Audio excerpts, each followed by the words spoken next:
Good evening. This November the 7th, 2023 Board of Aldermen meeting is hereby called to order. I'd like to ask Alderman Pat Hamilton to lead us in our invocation, followed by the Pledge of Allegiance. If you will, please stand. Please join me in prayer. Dear Father in heaven, we thank you tonight that we can come to you and make our requests known. Dear Lord, we ask you tonight to continue to be with those that are in the midst or are affected by the wars all over the world really right now, dear Lord. And dear God, we just pray that during this Thanksgiving season that you will stop us from our hustle and bustle and remind us to be thankful for all that we have to be grateful for just right here in our city. Dear Lord, we ask you to go with us through this meeting tonight.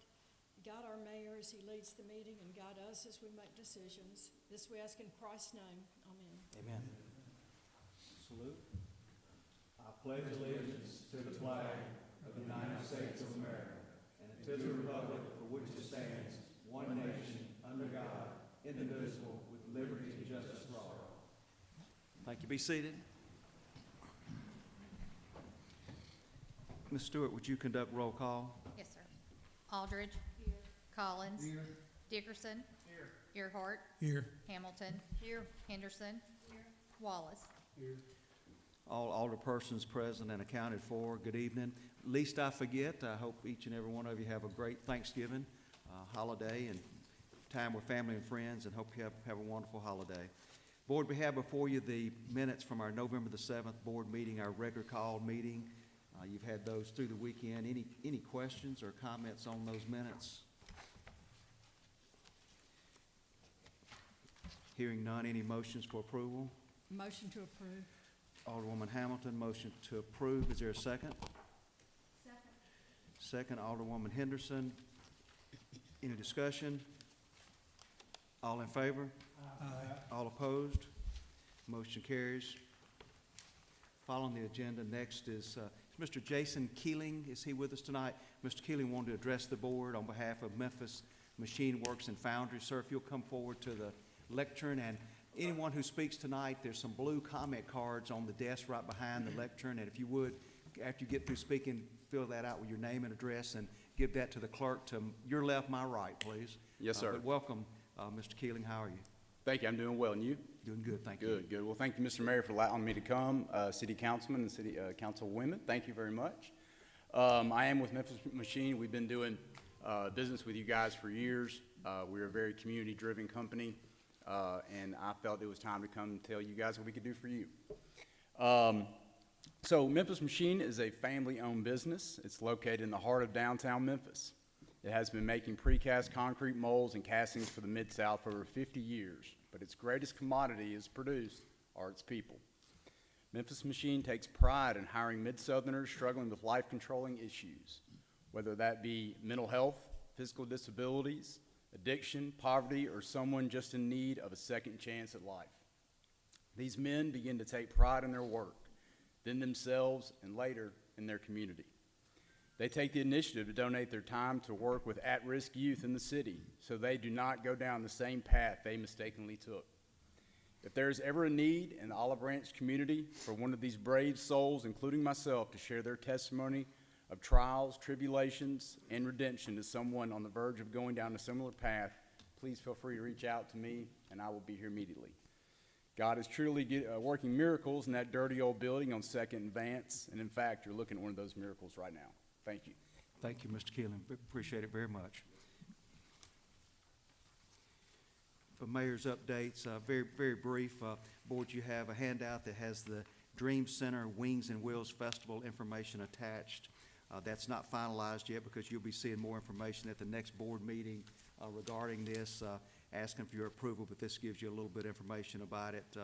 It's been a good event for the last couple of years in the city. Combining the automobile show with the ARC, featuring the ARC and raising funding for them as well, so it's been a real positive event. We had a successful inaugural coat giveaway. I know Alderwoman Hamilton, you were present, maybe some others. I didn't stay the entire time, but that took place on Saturday. It's the Varner May Wilson Legacy Foundation. They provided 325 new winter coats to children, new coats with tags on them for the kids, and that was very special for them. We saw some smiles and some real neat things that took place on the City Hall parking lot with those 325 kids.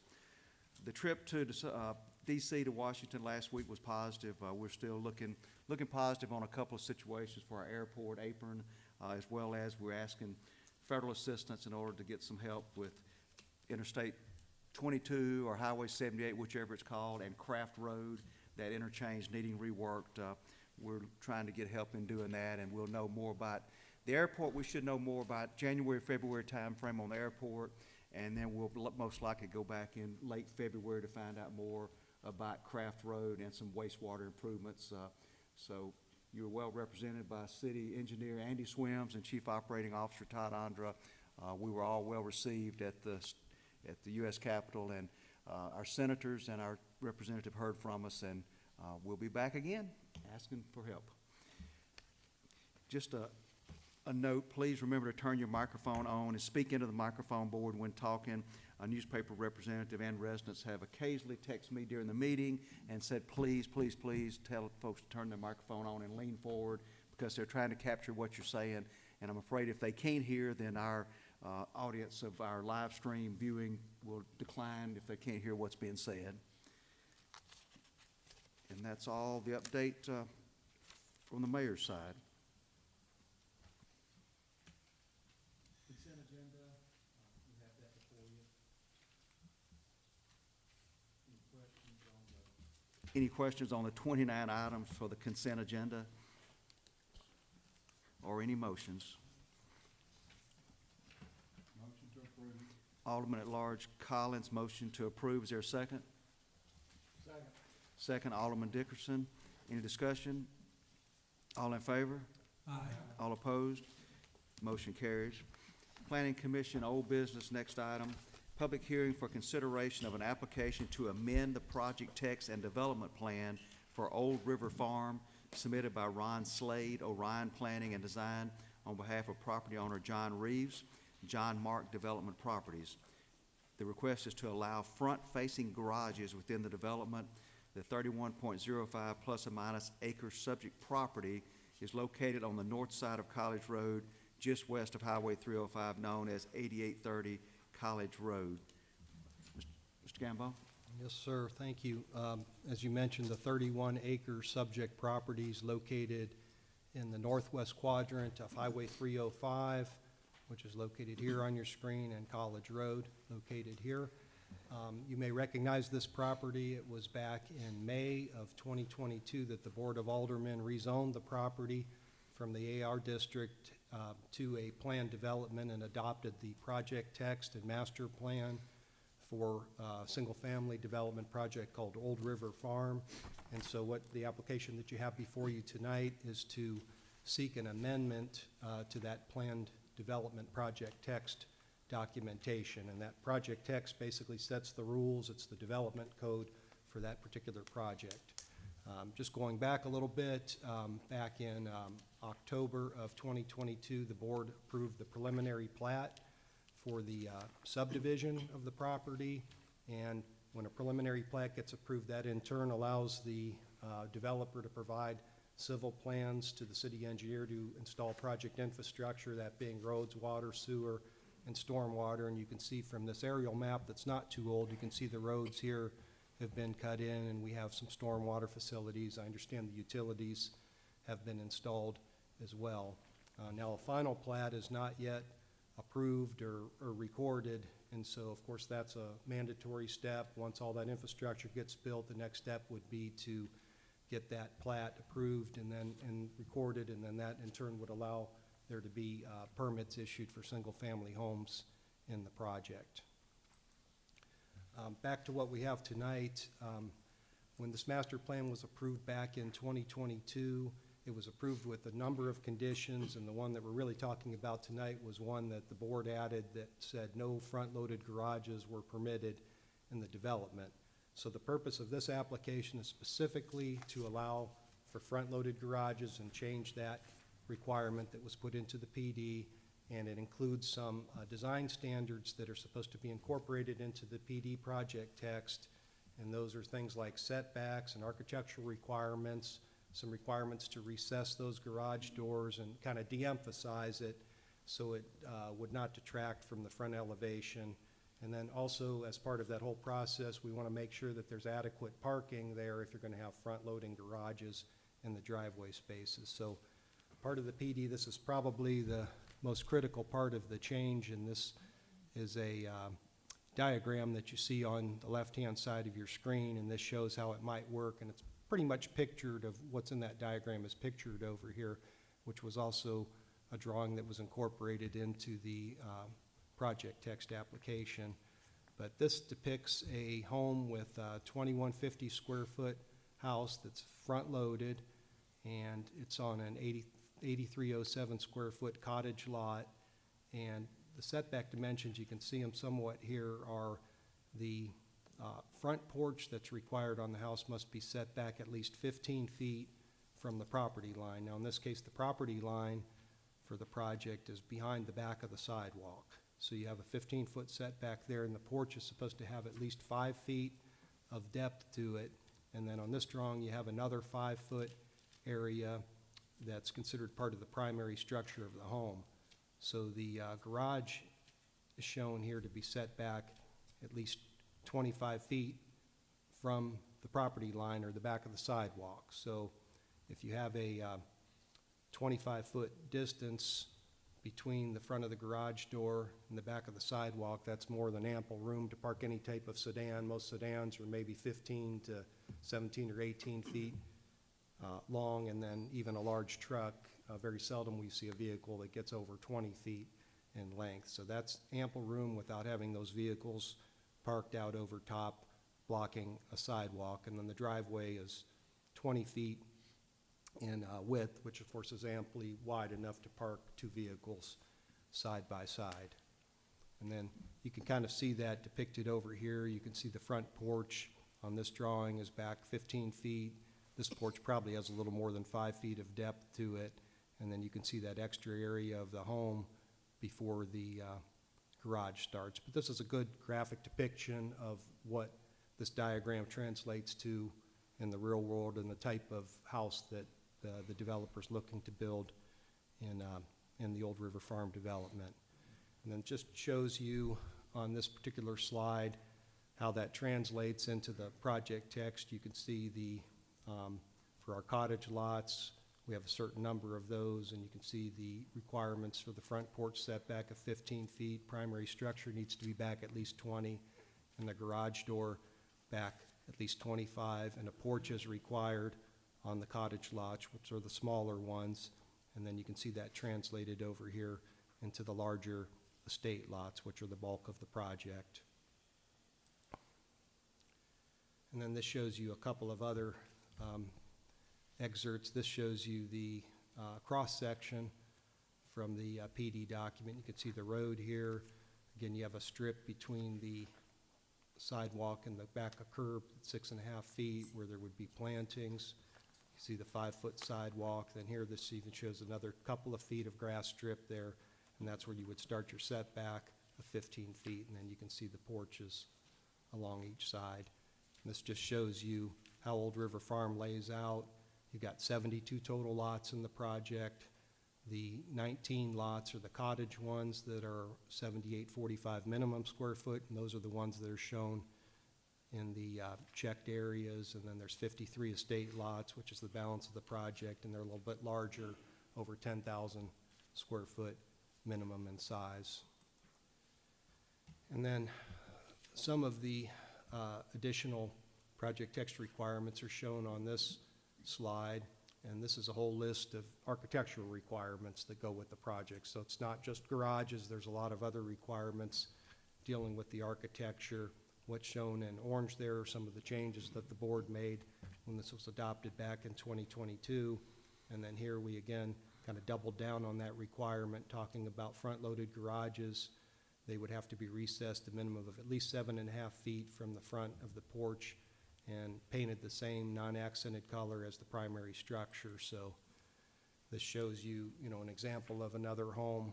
In this particular case, you have the porch. It's not extending out in front, but it's kind of the porch as part of the primary structure. And then this shows you You can't see the garage on this particular picture, but there's a side-loaded garage that's not shown on the screen. So along with the architectural regulations, the requirements have a 25-foot setback for the garage door. We do have a guaranteed minimum distance of at least 7.5 feet for the garage to be recessed to, again, prevent it all from being on the same front plane as the front door of the house. And then we have another requirement that would be to match the garage door paint color to the primary structure in the event of a front-loaded garage. So I believe those should alleviate any issues regarding the garages becoming the main focal point on a lot, or any concerns about the street parking. And those consistent setback dimensions throughout a project do create a more cohesive neighborhood design.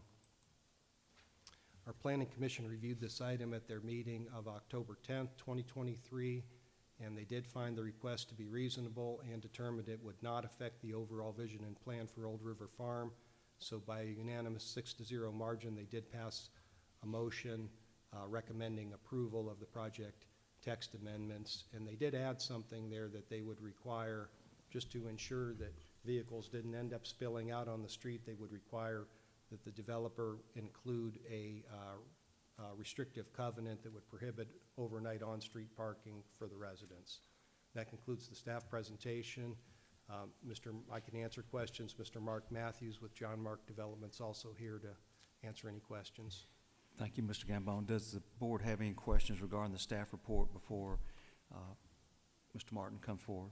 I got one question. What is the reason they want the garage set back from the house? What difference does it make, really? I think it's one of pretty much aesthetics. Mr. Matthews could probably do a better job than me of explaining it, but the idea would be to kind of de-emphasize the look of that garage and set it back a little bit from the primary structure, recess it. Any additional questions on the staff report? Mr. Matthews, anything else to add? Well, Mark Matthews, 177 Crescent Drive, Collierville, Tennessee. I just want to thank the board for considering this amendment. We found that the 70-foot lots actually would not be buildable if we didn't have the front-load garages on that, and it would even be a stress on some of the estate lots. So we need the flexibility to be able to offer the best plans we can. So, Mayor, I didn't have any questions for the staff report, but I do have some for Mr. Matthews, if I Please. might. Yes, sir. Would you expand a little bit on that, what necessitates this move? Because we approved something months ago that we thought was very, very nice with the side entry and the rear entry garages. So I don't know that I quite understand why we've taken this whole approval and gone with front-end loading garages. When we were approved, there was a big discussion mainly regarding the Highway 305 entrance, and there was a lot of contention there, but there was discussion being made regarding after that whether the sidewalks would be encroached upon by the front parking as we presented it. And y'all decided to add to our conditions no front parking. At the time, I did mention, I don't know if our plans will fit on these lots without parking, but I took the approval and went forth and developed it. Now we find that you have to have 25 feet to back up out of a side yard, and then you have another 5-foot setback on the other side, so it only leaves 30-something feet for a home, and so it doesn't really work for the narrower lots, and so that's why we've tried and we can't figure out ways to make it work. And you're talking about on all 72 lots in this subdivision? Any of the more narrow ones, most of our estate lots are 75 feet, but a good number of them are in the 72, 73 feet, and they're estate lots due to the fact of their depth. It creates them in excess of, I think, 12,000 feet on the estate lots. And so that's why we're requesting it for the entire subdivision. I personally am not very excited about it, and I'll share with you why. And I understand the dynamics of the lot, but most people, if you took a survey today, don't keep their cars in their garage, and I'm one of them, okay? You keep your stuff in the garage. I've seen this happen before. We have an amendment to a subdivision like this too many families today also have more than 2 cars. They have 3, 4, and 5, which is fine because they have family members that drive them. But what I can see happening now, while the drawing looks great with those 2 cars parked nicely in the driveway, I'm very concerned that we're gonna have 4 cars, and there's gonna be 2 parked with their tailgates hanging out in the street and over the sidewalk, and there's no way to enforce that, even if you have that in your covenants, that there's no parking in the streets. Because we've got parking in the streets in every subdivision now, we can't control it. The HOAs won't control it, and that's an extra call to the police department. So I would like for you to stick with the original plan, at least on the vast majority of lots, the estate lots. That's just my personal, I can't speak for the rest of the board, but I see it in every subdivision we have. When we make an adjustment like this, particularly with families with more than 2 cars, they're parked on the sidewalk, they're parked in the street, we get the calls, and I just don't see it working. Well, I respect what you're saying, and we do agree to restrict the parking, overnight parking on the streets. I do think that there's a lot of front-loaded garages throughout the greater community that are very nice homes and in very nice developments. No question, but it doesn't alleviate the parking problem. The smaller lots that are affected by this are not going to be the larger homes. The larger homes that will have the room to put side loads and things like that into the product mix will be most likely the ones that be appropriate for a side-loaded garage. And there are a few of the state lots that do have narrower frontages, but most of them are 75 feet. So what is the hard line on lot width that you can't make a side garage or rear garage work? Well, you can make it work, but you'll have a shotgun house sitting there, and it won't be attractive, and it won't be something that you would want us to build. But 75 feet is about the minimum to have a side load, because it gives you 25-foot clear, and then you have enough width to build a house and still have a 5-yard side yard setback on the other side. It could be a problem on some of the corner lots, but then you can come in on the corner and do it because of this setback. But that's the main issue, would be any of the lots that are less than 75 feet would be hard to build as a side load. Hey, let me inject something. I kind of agree with Alderman Earhart. And I thought I just heard you say that it wasn't going to work when we voted on it, but you went on and let it pass. I mean, we had a public hearing for this, was pretty contentious, if you remember. Mm-hmm. And we approve it, and then to come back and make this bigger change, which is a pretty big change to me. I thought it made the development stand out a little bit different, just kind of like Parkview. I mean, they have side loading, and they don't look like shotgun houses to me, but I'm not against front load garages. I wish it'd been addressed at the time more so than now, when probably not very many people here that, at the time was sounding off on it. And I mean, you're saying that you want all the lots to be front garages? That would be our preference, yes, sir. And we could restrict it based on the frontage. Any of the lots that we have, and I don't have all the lot frontages memorized right now, but that are under 75 feet, we really would need those to be side load for them to be buildable. And I apologize for coming in this late, but to me, the contention was a lot of concerns regarding 305, and that's what we mainly focused on. And I felt like that we addressed the concerns that were made by this board regarding any cars overlapping the garage, because the garage will the front of the garage will actually be set back 27 feet from the sidewalk, because in our plan we also have a 2-foot strip of grass between the sidewalk and the lot line.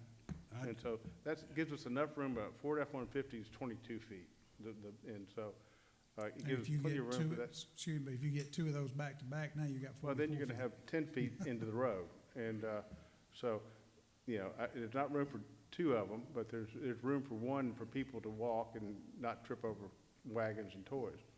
And, the inflation and things like that we're dealing with are hard enough, but this is one thing we need to have to be able to build on these, at least these 19 and some of the, a very few number of the, estate lots. Mr. Gambone, do you have a plat map of the lots showing the width of those? No, sir, I don't have that with me. This is probably the best depiction that we have. This is the master plan. The plat's basically the same thing. I'm gonna say you probably have, I think that the lots that would be less than 75 feet in width would be somewhere in here, which are identified in the cottage lots. Is this basically on the 7,800 square foot lots, right? Well, the minimum one is 7845. Most of them are a little bit larger than that. This but- has happened just, I'm gonna say at least a half a dozen times where they get in there, they agree to it, then they can't comply with it because the lots are too small. We're gonna need to look at raising the minimum lot size up to at least 8,000 square feet, or we're gonna have this come up every time. Most of these lots are right at 10,000 feet. There's one that's 7,900, and that's why we put the restriction on it. And we are delineating that between, the frontage is what we were really trying to delineate the cottage from the estate lots, is, you know, the 70 and 75 feet. And which size lots are the ones you wanna be able to do this on, all of them, or just the ones under 8,000? Well, if I could offer a friendly amendment, any of the lots on our final plat that are smaller than 75 feet could be approved for a front load garage. I don't know if that's appropriate for me to do at this time. That would be something I could work towards getting our plat recorded. And then we could have a side load on any of the other ones that are required. Mr. Gambone, do you know what size lots those there in Parkview are? Off the top of your head? No, sir. I do. I think I want to say 7,500, maybe 8,000. Yeah. But they have rear entry garages on those, if I'm not mistaken, or rear parking. And we Yeah. denied the. They're all side load. I mean, again, I'm not against the front ones, other than we approved it like this with We do. everybody there.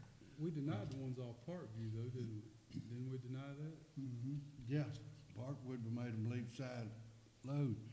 And I don't mind even compromising with you, me personally, you know, if you wanted to have the cottage lots or some of those, but I just, to distinguish your subdivision different than the other ones, I would think that would be a good, and that's where the public saw it when we passed it.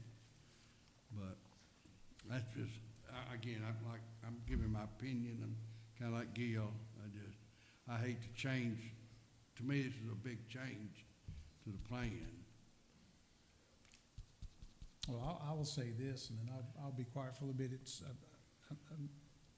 I'm personally not for all the lots being done this way, and I'm necessarily not gonna support this amendment. I'd rather, and personally table it and find the right mix of lot to do it than just vote carte blanche. That's just me speaking, because I feel like it's a little bit of a bait and switch, that we approved something we thought was very nice, it's drawn up, and here we are going back to the drawing board, and we've got a neighboring subdivision that had the same issue that we denied, so, Is that a motion?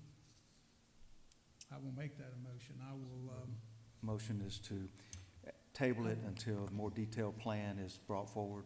I'll till second. we can get with planning and determine which lots necessitate front end from a cost standpoint, kind of give and take, and then the estate lots, I would like to see side and rear entry. So my motion is to table this to the, what do we need, second meeting in December, Mr. Gambone? Was that?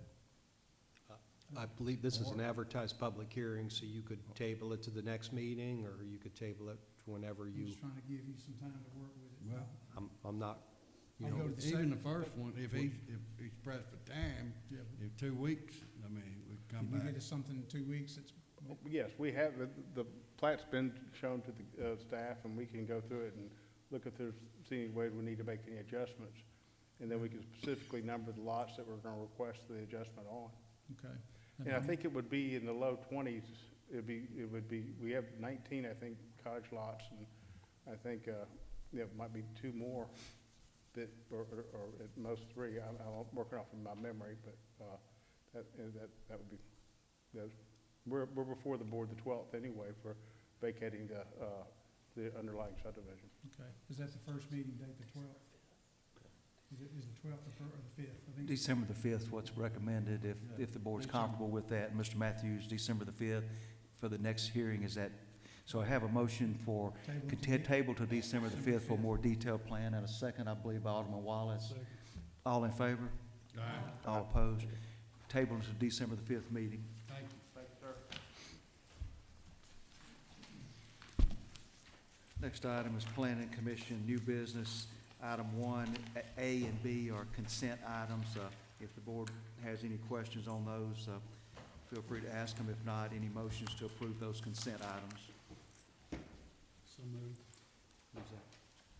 Mr. Wallace, motion to approve consent items 1, A and B. Is there a second?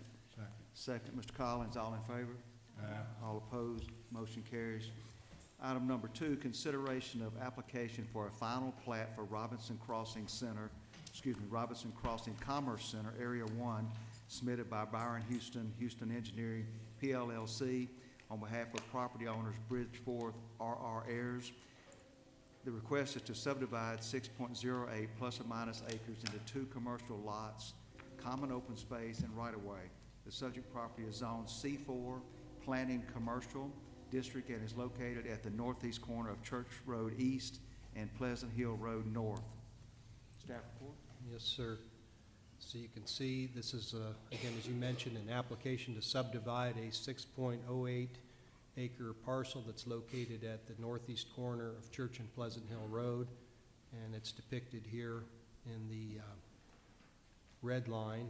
And this is the next step of development following the approval of the Robinson Crossing Commerce Center Plan Development Project Exit Master Plan for full 92 acres that was approved back on October 17th of 2023, and that full 92 acres is shown with the yellow dash line, and that runs from Church Road to Pleasant Hill over to Sandage and Latham Drive.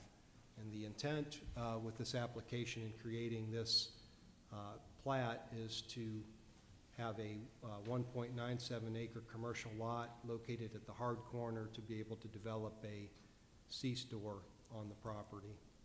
This just shows you a copy of the master plan that was approved back in October for the full 92 acres. And then the section that we're talking about is defined as Area 1 or Phase 1, located in this black check area. And then you can see the C-store property would be located right here at the hard corner. And this just shows you a copy again of the aerial map superimposed over the property as it currently stands. It's currently wooded and undeveloped property. And then this next slide shows you the proposed subdivision of the property of the 6 acres. You can see we're divided into 2 lots. They're each about 2 acres in size. Again, lot 1 that's located at the corner would be the location of the C-store. Lot 2 would be another commercial lot for future development of possibly a multi-tenant center there. You can see there's a common open space that's 1/3 of an acre located to the east, and that's the location of what will be a relocated ditch that runs through here under Church Road and then up through here for drainage purposes. And then you have 2 areas of right-of-way that would be dedicated. You have 1.38 acres that would be dedicated along Pleasant Hill Road for the widening project that's to take place within the upcoming couple years. And then we have a second right-of-way to provide a stubbed-out road for access into the full property that would be aligned with the one of the driveway entrances located between the retail building on the south side of Church Road. shows you a little bit of the access and circulation that's planned for the area.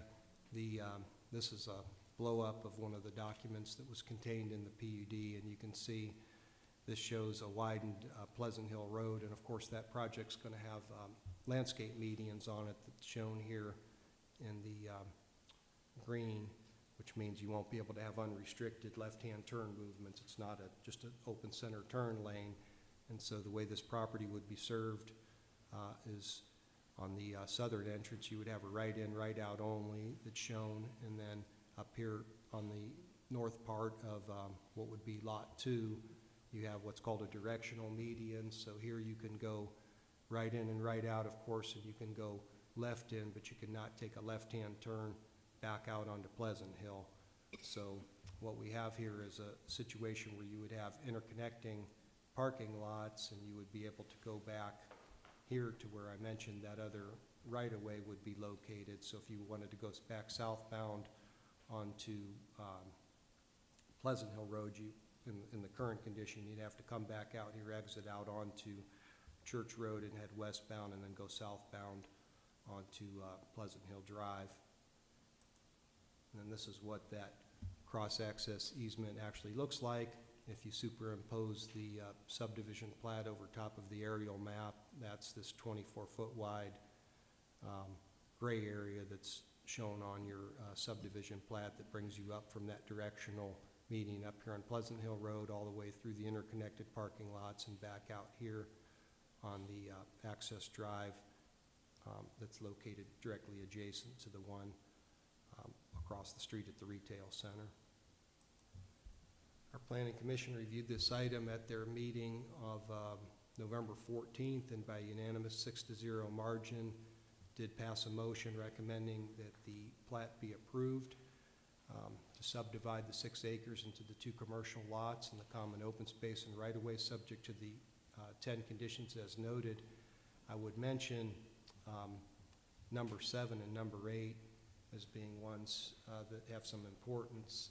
Number 7 basically states that the frontage improvements that would normally be required in most cases of development along Pleasant Hill Road would not be required in this case because they would become part of the incorporated into the city's project that it's currently working on.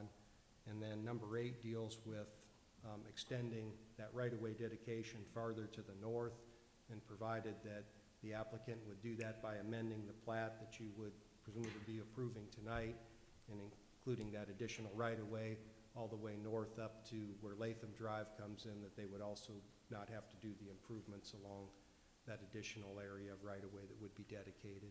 That concludes the staff presentation. I'd be happy to answer any questions. I think Mr. Houston is here representing Mr. Bridgeforth tonight.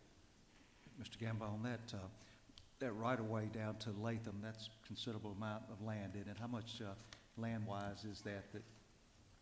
It would probably about more than double the 1.38 acres. And that would assist with further development of Pleasant Hill Road, correct, in that area? Yes, sir. That would bring you, go back to this drawing is probably the best, this is probably the best one to show you. So what they're proposing to do is dedicate the right-of-way up to 1.38 acres, up to about that point, about halfway, and then they would amend the plat to include this area up here all the way up to Latham Drive. Pretty significant. Does the board have any questions regarding the staff report? I have one clarification on the entrance and exits. If you'll go back to the map you just had, you've got the entrance and exits on Pleasant Hill. Will there be one on this first phase?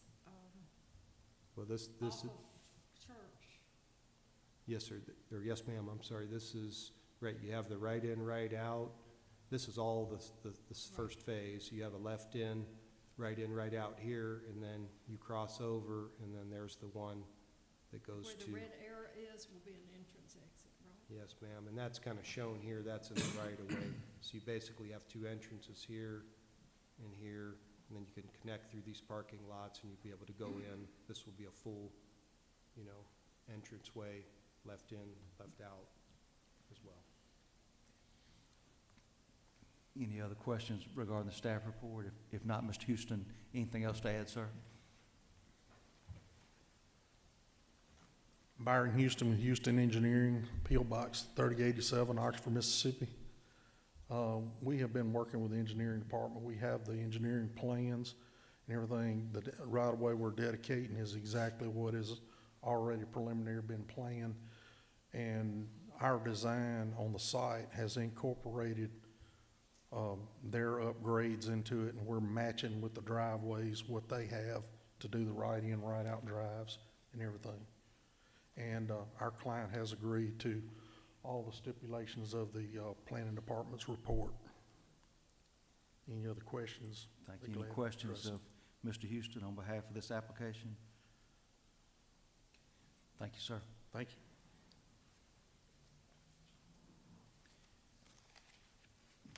Any questions or motions? I'll make a motion to approve as presented. Second. Alderman Dickerson, motion to approve, second by Ms. Alderwoman Hamilton. Any discussion? All in favor? Aye. All opposed? Motion carries.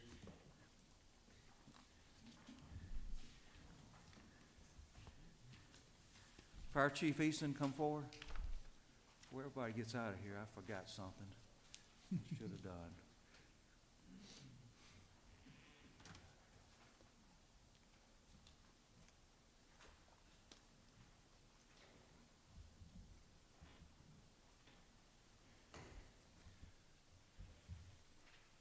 Come all the way up, sir. Do what? Come all the way up. I failed to do this during the mayor's announcement, but I'd like to congratulate Fire Chief Easton. On the 18th, he had 30 years of service, and that's full-time, but he had an additional 14 years of volunteerism for the fire department before that, so 44 years of service to the city of Olive Branch. Thank you very much.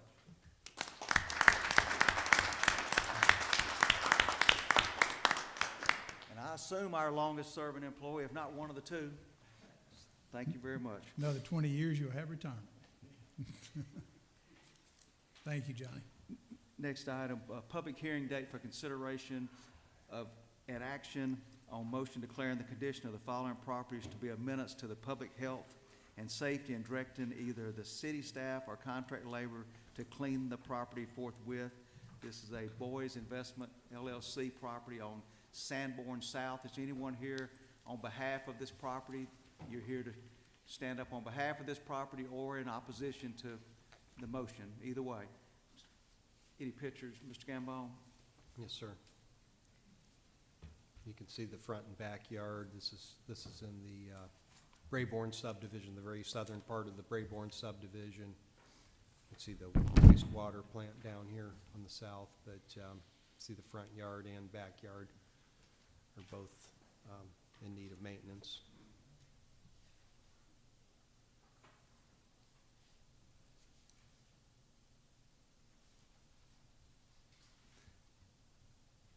And as of today, not cut as of Correct. today.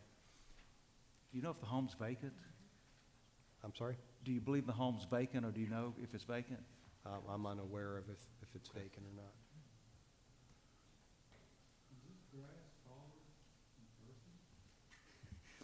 Taller in person?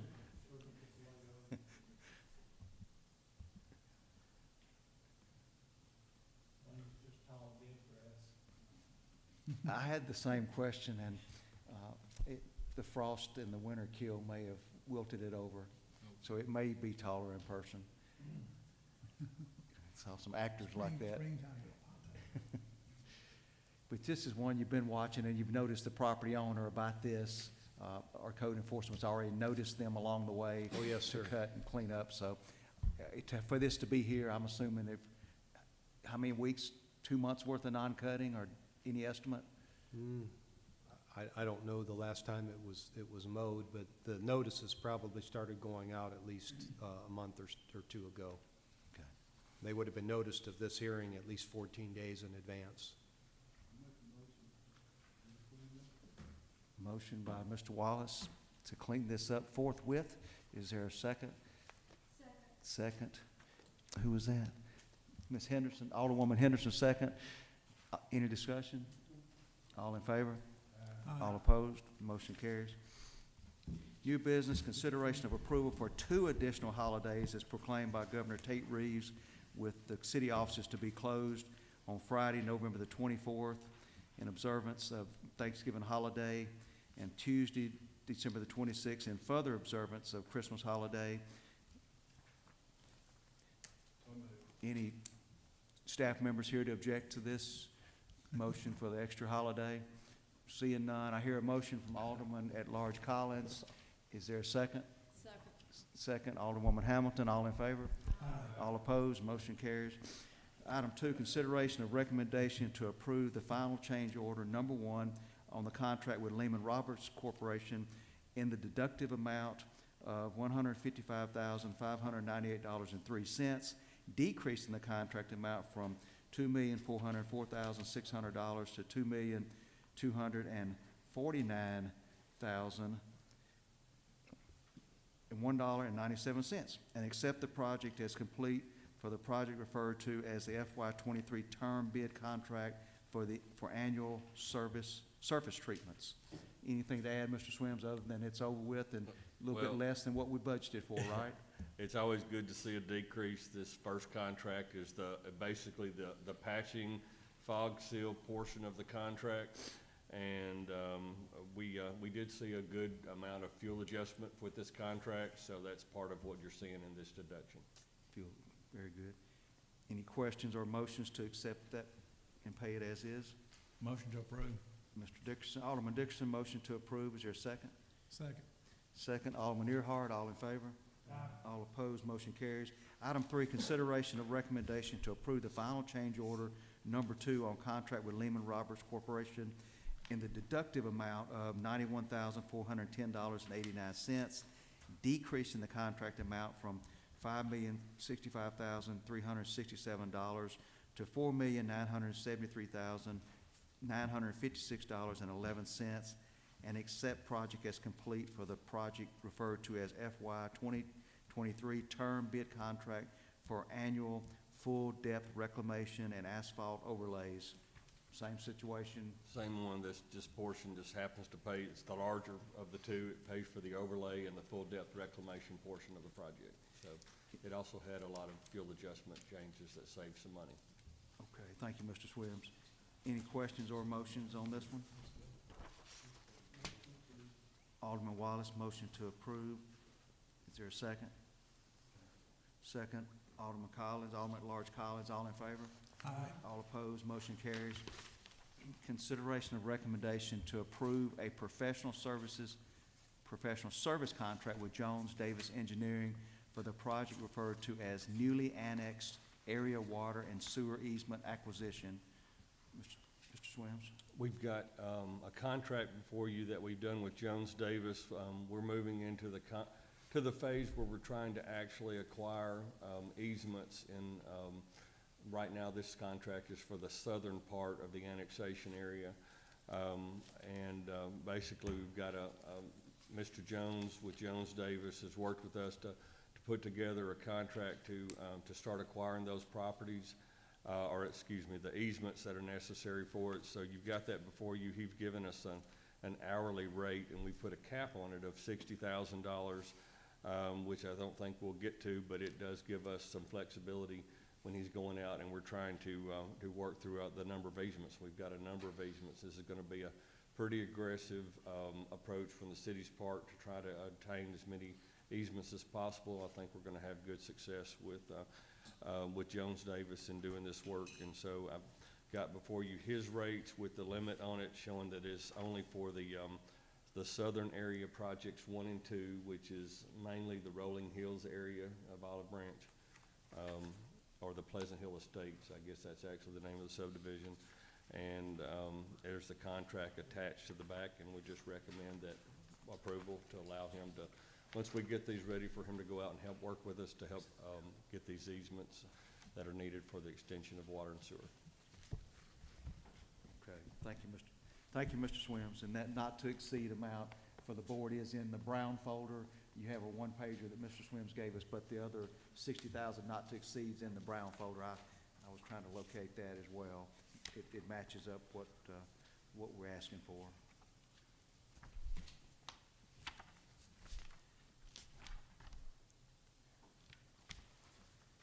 questions of Mr. Swims on the proposed agreement?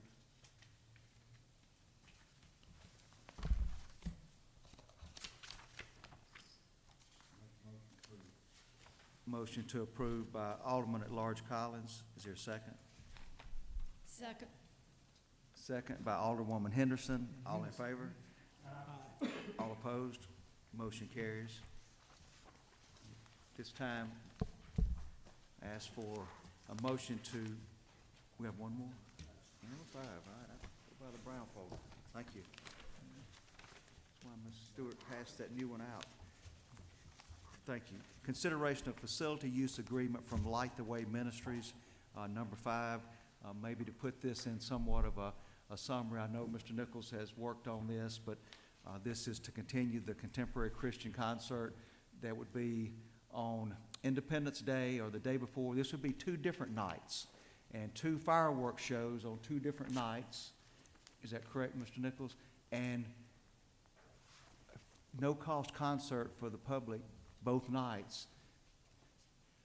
And we're very thankful for a benefactor that stepped forward, a foundation that is offering to pay a hefty portion of this that hopefully we'll be able to announce really soon. But it's an awesome thing where no one would have to pay anything to go to the concert. And 2 first-class fireworks shows 2 nights in a row for Independence Day.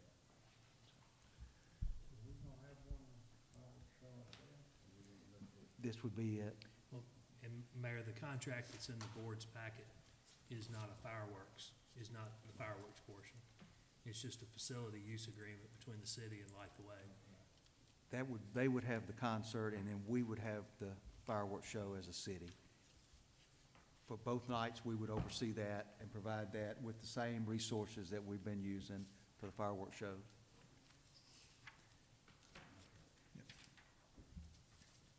So tonight, we're just voting on facility use of the park. Yes, sir. Okay. And this is no money involved in this, just the facility use itself. Okay. I make a motion to approve. Motion to approve by Mr. Earhart, second by Alderwoman Henderson. All in favor? All opposed? Motion carries. Now, asking for a motion to leave regular session with the intent to go into executive session to discuss matters 1 through 6 listed on executive session. Is there a motion to do that? Alderwoman Henderson, motion to leave regular session. Is there a second? Second, Alderman Dickerson. All in favor? Aye. All opposed? Motion carries. Is there a motion to go into executive session with the intentions to discuss personnel matters in the ambulance department, personnel matter in the fire department, personnel matter in the park department, personnel matters in the police department, personnel matters in the street department, personnel matter in the water maintenance department, and pending potential litigation regarding settlement of a claim. Is there a motion to go into executive session to discuss those 7 items? So moved. Mr. Earhart, motion. Is there a second? Second, Ms. Henderson. All in favor? All opposed? We are in executive session.